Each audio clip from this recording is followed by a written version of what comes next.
The sound of the riding crop hitting Rosa's shoulder echoed through the marble hallway before I even turned the corner, and by the time I did, Nathaniel Cross was already standing there, frozen, keys still in his hand, staring at the woman he was supposed to marry in 9 days. Nobody moved. Not Vivian, whose arm was still raised.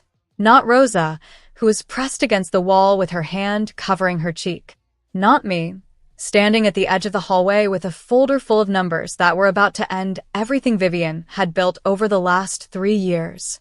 I had been the estate manager at Ashcombe House for 14 months, and in that time I had learned exactly 3 things about the woman engaged to one of the wealthiest men in the country. She smiled for cameras, she never touched her own coffee cup twice, and she had been stealing from Nathaniel since the week she moved in. What none of us knew yet, not Nathaniel, not Rosa, not even Vivian herself, was that the folder in my hand was going to matter a lot more than the crop in hers. "Explain this to me," Nathaniel said quietly, and his voice was the kind of quiet that made the staff in that house more nervous than shouting ever could. Vivian opened her mouth to answer, and that's when I stepped forward, because I had been waiting 3 months for exactly this moment, and I was not going to let her talk her way out of it. 7 months earlier, I had been sitting in a glass-walled office in Chicago, 3 years into a career as a forensic auditor, reviewing a stack of numbers that didn't add up for a mid-sized logistics company. I was good at my job. Quiet, careful, the kind of person who noticed when a decimal point had been moved on purpose. My manager used to say I had a gift for finding the one wrong thread in a perfectly woven lie. Then my mother got sick, and everything about my life needed to change shape overnight. I needed flexible hours, a steady income, and somewhere close enough to Ohio that I could drive to see her every weekend. A recruiter friend mentioned that Nathaniel Cross, founder of Cross Northgate Holdings, was looking for someone to manage the day-to-day operations of his private estate, payroll for the staff, vendor contracts, budget oversight, the kind of quiet, structured work that suited someone who preferred spreadsheets to small talk. It paid absurdly well, and it came with a furnished cottage on the property. I took it without asking too many questions, which, looking back, was the only reckless decision I made that whole year. Ashcombe House was the kind of place that looked like it belonged in a magazine nobody could actually afford. 42 acres, a stable of 6 horses, a staff of 11, and a man at the center of it who was, to my surprise, nothing like the tabloids made him sound. Nathaniel was reserved almost to a fault, the kind of wealthy man who wore the same 3 sweaters on rotation and forgot to eat lunch when he was deep in a deal. He built his company from a single warehouse in Toledo, and even after 20 years and 9 figures, he still walked the grounds every morning to check on the horses himself. Vivian Hartley arrived at Ashcombe House 4 months after I did, and the entire staff felt the shift before anyone said a word about it. She was beautiful in the sharp, practiced way that photographs well, and she had a talent for making Nathaniel laugh in a house that had mostly gone quiet since his divorce 2 years earlier. For the first few weeks, I thought maybe I was being unfair to her. People are allowed second chances at happiness. People are allowed to be a little demanding when they're adjusting to a new home. Then the account started changing. It began small enough that I almost dismissed it. A catering invoice for a private dinner that came in $11,000 over the vendor's usual rate. A landscaping consultation that paid out to a shell company registered 2 weeks earlier in Delaware. A jewelry appraisal filed under estate maintenance that nobody but me seemed to read closely enough to question. I flagged the first 2 discrepancies in my monthly report to Nathaniel's business manager, and both times I was told, politely, that Vivian had already cleared them with Nathaniel directly, and I didn't need to worry about it. I should have let it go. That would have been the easy version of this story. But something about the pattern kept pulling at me the same way a mismatched decimal point used to, and so, quietly, in the evenings after my official work was done, I started keeping my own file. Not because anyone asked me to, because I couldn't make myself stop looking once I'd seen the shape of what was underneath it. Rosa Alvarez had worked at Ashcombe House longer than anyone, 9 years, since Nathaniel's first wife still lived there.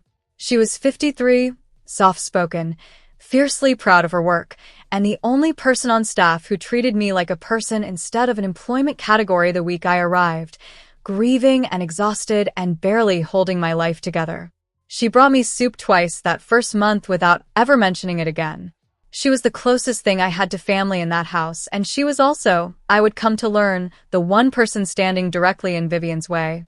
Because Rosa managed the household inventory. She was the one who noticed when a Cartier bracelet listed as misplaced during cleaning never turned up again.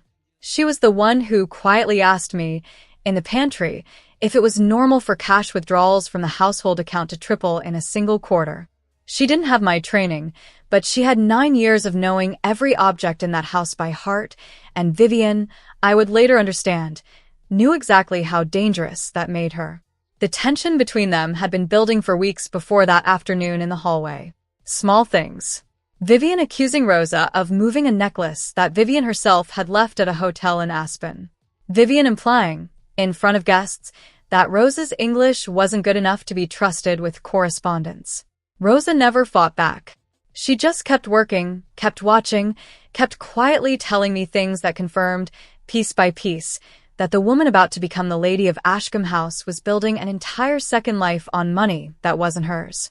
I finished the file on a Tuesday night in October. 41 pages. Shell companies, inflated invoices, a wire transfer to an account in Nathaniel's name that Vivian had opened using a signature that wasn't quite his, close enough to pass a distracted glance and nowhere close enough to survive a forensic comparison. $260,000, moved in small enough pieces that no single transaction would ever have triggered a bank's fraud algorithm. I sat at my kitchen table in the cottage at midnight, staring at the total, and I understood that I was holding something that could destroy a woman's engagement, a woman's freedom, possibly a woman's entire constructed identity. I also understood that I had no proof Nathaniel would believe me over her. So I waited. I told myself I was being careful, gathering just a little more, timing it right, but the truth is I was afraid. Vivian had already tried, twice, to have me let go. Once claiming I'd been rude to a caterer, once claiming I'd overstepped by questioning an invoice that was, in fact, fraudulent. Both times Nathaniel had quietly overruled her, which told me two things. He trusted my work, and he was starting, in some small and unspoken way, to trust his own doubts about her too. I decided I would bring him the file the following week, once I'd verified the last wire transfer. I did not know, sitting at that kitchen table, that I would never get the chance to choose the moment. Vivian was about to choose it for me, in the worst way imaginable, in a marble hallway, in front of the entire household staff. It happened on a Thursday.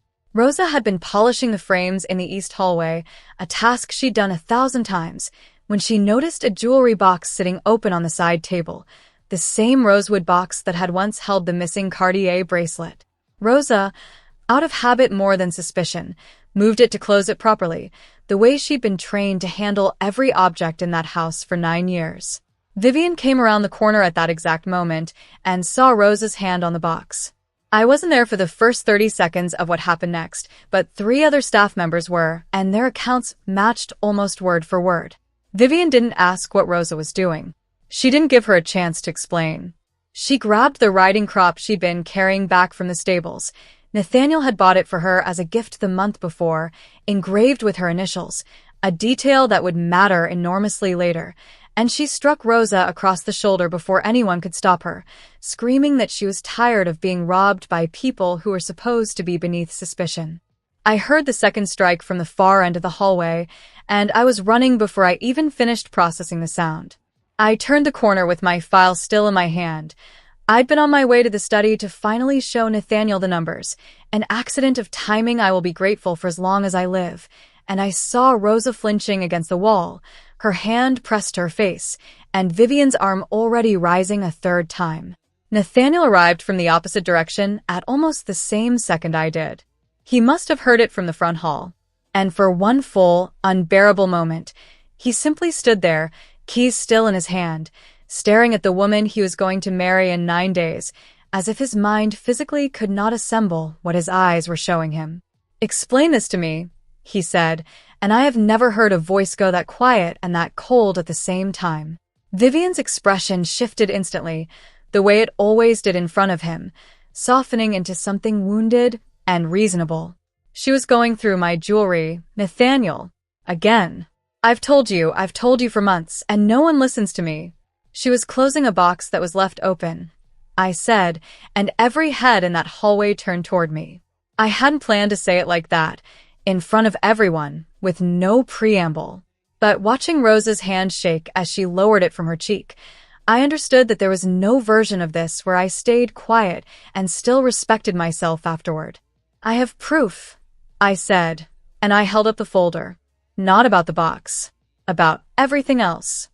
Vivian's face changed in a way I will remember for the rest of my life. Not fear exactly, not yet, but the specific, calculating stillness of someone recalculating an equation in real time. Nathaniel looked at me, then at the folder, then at Rosa, whose shoulder was already beginning to bruise beneath her sleeve. My office, he said. Now. All three of us.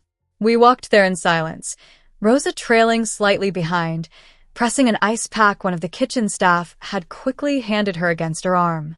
I remember thinking, absurdly, that I should have brought the file to him a week earlier, that if I had, none of this would have happened to Rosa.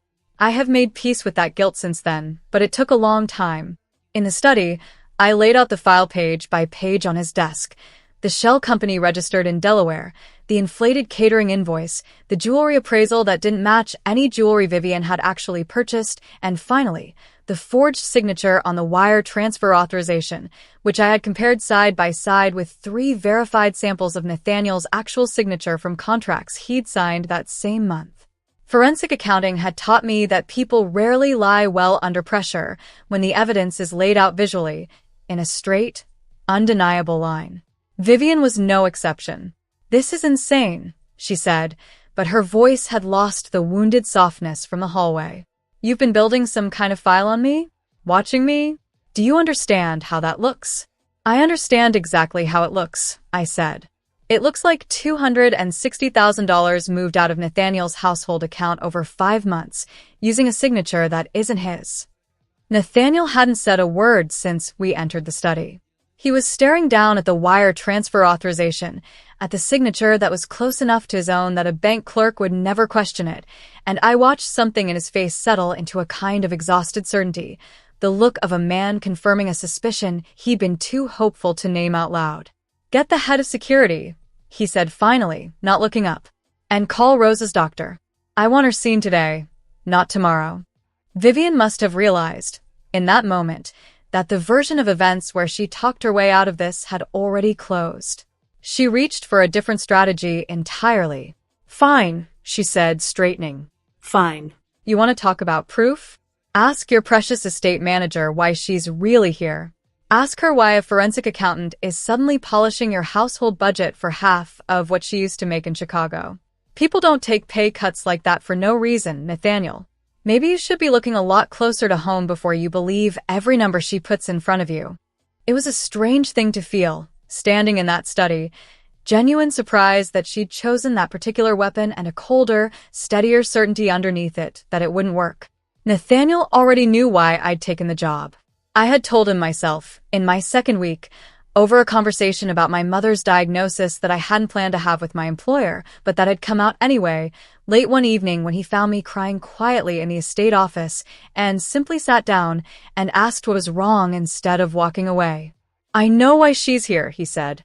She told me the week she started, which is more than I can say for you and a shell company in Delaware. Vivian didn't have an answer for that. For the first time since I'd known her, she was completely silent.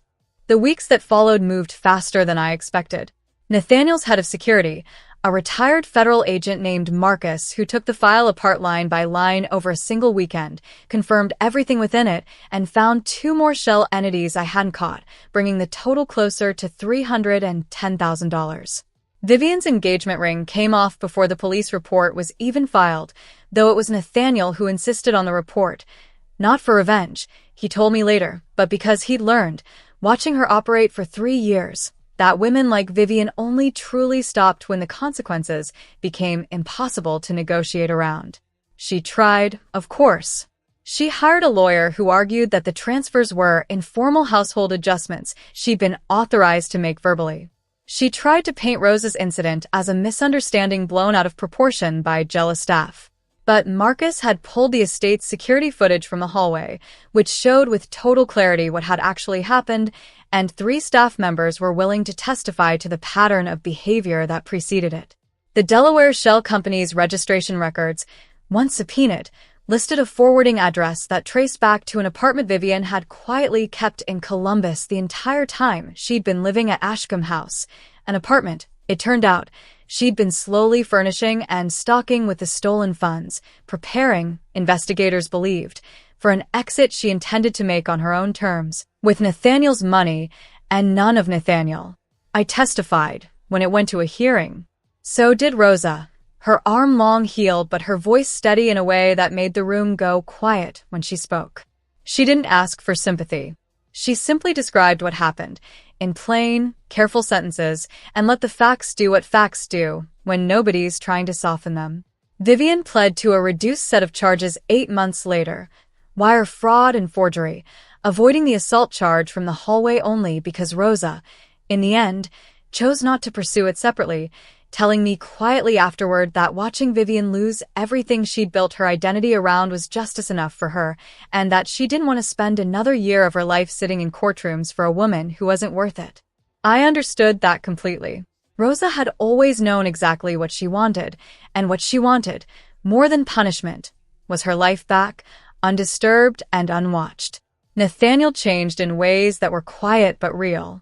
He started eating actual lunches. He asked more questions before trusting people with access to his accounts, not out of paranoia, but out of the kind of hard-earned carefulness that comes from learning your instincts aren't infallible.